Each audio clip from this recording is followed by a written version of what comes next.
Hi எல்லோருக்கும் வணக்கம். என் பேர் ஜிகே. இன்றைக்கி நம்ம எதை பற்றி பார்க்க போகிறோன்னா, செபி வந்து அக்டோபர் 1 F&O ட்ரேடிங் பண்ணுறவங்களோட செக்யூரிட்டி டிரான்சாக்ஷன் டேக்ஸு ப்ளஸ் வந்து எக்ஸ்சேஞ்ச் டிரான்சாக்ஷன் சார்ஜஸில் வந்து ரிவைஸ் பண்ணியிருக்காங்க.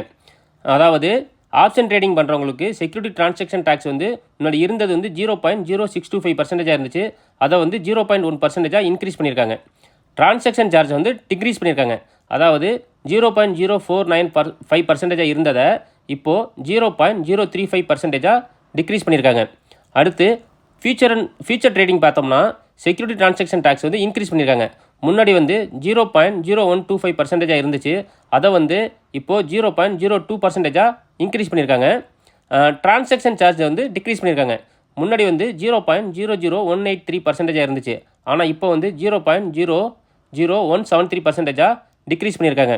ஸோ இந்த இன்ஃபர்மேஷன் உங்களுக்கு தெரியணும்னா செபியோட வெப்சைட்டில் போய் செக் பண்ணிக்கோங்க. நன்றி, வணக்கம்.